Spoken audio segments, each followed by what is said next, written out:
চার ভাই বোন এনআরসির আওতায়, কি হবে তাদের? সুইসাইড নোটে নাকি এমনই লিখে গিয়েছেন আগরপাড়ার প্রদীপ কর। প্রতিবেশীদের দাবি, এসআইআর ঘোষণার পর এনআরসি নিয়ে তার আতঙ্ক আরও বেড়ে গিয়েছিল। রাজ্যে এসআইআর ঘোষণার পর থেকেই নাকি এনআরসি নিয়ে আতঙ্ক বেড়েছিল উত্তর 24 পরগনার পানিহাটির বাসিন্দা প্রদীপ করের। এসআইআর কি, নাম বাদ গেলে কি হবে, এই নিয়ে প্রতিবেশীদের কাছে খোঁজ খবরও নিচ্ছিলেন তিনি। তারপরই আত্মঘাতী হন প্রদীপ কর। বুধবার এমনটাই জানান প্রদীপ করের প্রতিবেশীরা। ওনার যে ভাইয়ের বউ আছে এসআইআর নিয়ে প্রেস কনফারেন্স, তারপরে 8টার সময় এসেছিল, বললো দাদা এসআইআর একটা কি আছে। আমি কেন, কি হয়েছে? বলছে আমার দাদা দেখো বারবার যাচ্ছে আসছে, বিড়ি খাচ্ছে 10 মিনিট পর পর, এইরকম তো চলছে। কিন্তু সেটা নিয়ে ওনার ভিতরে যে কি ছিল সেরকম কোনো কিছু দেখা যায়নি। দেখছেন যে হয়তো বাংলাদেশের পাঠিয়ে দেবে এরকম। ওখানে বড় বড় করে লেখা নিচের দিকে এনআরসি আমার মৃত্যুর জন্য দায়ী। আমি শুনেছি পলাশিতে ওনাদের বাড়ি ছিল, কিন্তু এইখানে প্রায় 45-46 বছর ধরে ভাড়া থাকতেন। ফ্ল্যাটে জাস্ট 6-7 মাস হলো উনি কিনে এসেছেন। এটাই ওনাকে মানসিকভাবে দিল। আমার নিজের জায়গা থেকে আমি এইভাবে উৎখাত হব। কেউ বলছে 2002 সালে লিস্টে নাম ছিল, তাতেও শান্তি হয় না। মানুষের ভেতরে যখন আঘাত লাগে তখন এইভাবে থামানো যায় না।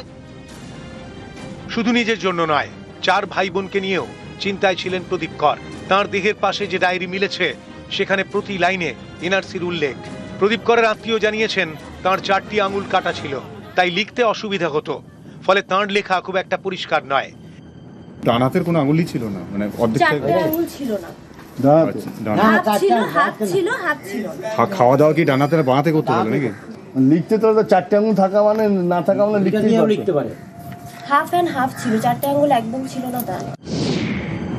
এই নোট থেকে কিছু লেখা আমরা উদ্ধার করতে পেরেছি। ডায়েরিতে লেখা রয়েছে, 4 বোন ভাই এনআরসির আওতায়, এদের কি হবে? আমরা এখন কি করব? এই ডায়েরিকেই প্রাথমিকভাবে প্রদীপ করের সুইসাইড নোট হিসেবে দেখছে পুলিশ। এখানে আরো লেখা রয়েছে তার বাড়ি নদিয়া জেলায়। তার কাছে দলিল ছিল, ভোটার লিস্টে বাবার নাম আছে, মায়ের নাম আছে। 1980-তে মারা গিয়েছেন। এনআরসির আতঙ্ক তাড়া করছিল প্রদীপ করকে। এসআইআর ঘোষণার পর যে আতঙ্ক বেড়ে যায় বলেই দাবি প্রতিবেশীদের। এদিন পানিহাটিতে প্রদীপ করের বাড়িতে যান অভিষেক বন্দ্যোপাধ্যায়, কথা বলেন পরিবারের সঙ্গে। আগরপাড়া থেকে সুবীর দে, নিউজ 18 বাংলা। এনআরসি আতঙ্কে প্রদীপ করের আত্মহত্যার অভিযোগ। জয়নগরে তৃণমূলের প্রতিবাদ বিক্ষোভ, মোল্লার চক থেকে নতুন হাট পর্যন্ত বিক্ষোভ মিছিল। কথা বলবো, অর্পণ রয়েছে সঙ্গে, আরো জানাবে অর্পণ।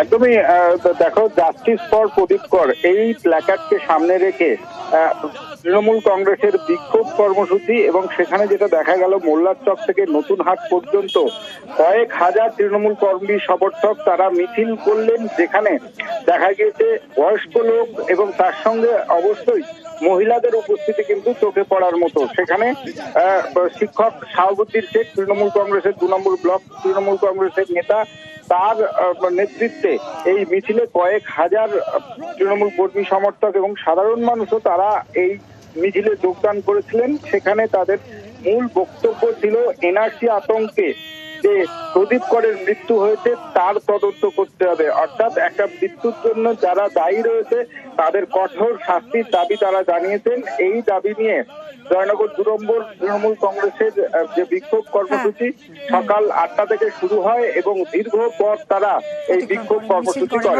ধন্যবাদ তোমায় অর্পণ। সারা বাংলার একটাই স্বর, জাস্টিস ফর প্রদীপ কর। আমাদের নেতা অভিষেক বন্দ্যোপাধ্যায় গতকালই বলেছেন, এই প্রদীপ করের যে আত্মহত্যা, এসআইআর এর ভয়ে আতঙ্কিত হয়ে তিনি আত্মহননের পথ বেছে নিয়েছেন। কেন্দ্রীয় সরকারের এনআরসি এবং কলমে কেন্দ্রীয় বিজেপির হয়ে কাজ করছেন যে নির্বাচন কমিশন একতরফাভাবে মানুষকে খাদের সামনে দাঁড় করিয়ে দিয়েছেন। কেন বাংলার মানুষ আত্মহত্যা করবে, কেন ভারতবর্ষের মানুষ ওই এসআইআর এনআরসি আতঙ্কে আত্মহত্যা করবে, এর বিচার চাই। সেই জন্য আমরা পথে নেমেছি। এনআরসি আতঙ্কে আত্মহত্যার অভিযোগ, আগরপাড়ায় আত্মঘাতী প্রদীপ কর। আজ এলাকায় প্রতিবাদ মিছিল তৃণমূলের, নির্দেশ অভিষেক বন্দ্যোপাধ্যায়। বিজেপিকেও একহাত তৃণমূল সাংসদের। পাল্টা 4 নভেম্বর মিছিল শুভেন্দু অধিকারীর। তৃণমূলকে মিছিল আটকানোর চ্যালেঞ্জ। যারা নিজেদেরকে হিন্দু ধর্ম এবং সনাতনী হিন্দুদের রক্ষাকর্তা বিধাতা ধারক বাহক বলে দাবি করে, একটা লোক এসে পরিবারটার খোঁজ নিয়েছে? এরা ঠিক করবে কে বাংলাদেশ থেকে এসছে কে পাকিস্তান থেকে এসছে। আমি আপনাদের সকলকে আশ্বস্ত করে দিয়ে যাচ্ছি, এর বদলা তৃণমূল কংগ্রেস নিয়ে ছাড়বে। সারা বাংলার একটাই এখন স্বর, জাস্টিস ফর প্রদীপ কর। এবং যাদের জন্য তিনি আত্মঘাতী হয়েছেন তাদেরকে জেলে আগামী দিন তৃণমূল কংগ্রেস পাঠাবে। তার জন্য যত লড়াই লড়তে হোক আমরা লড়বো। তৃণমূল কংগ্রেস মিছিল করবে এই পানিহাটি, জাস্টিস ফর প্রদীপ কর, এই স্লোগানকে সামনে রেখে কালকে মিছিল হবে। আগামী 4 তারিখে পানিহাটিতে আমি হাঁটবো, একটা কয়লা চোর আজকে ওখানে অনেক বড় বড় কথা বলে গেছে। উনি মুখ্যমন্ত্রীর ভাইপো, ওনাকে চ্যালেঞ্জ করে গেলাম, আমি হাঁটবো, আপনার ক্ষমতা থাকলে আপনার বাহিনীকে বলবেন আটকে রুখে দেখাবে।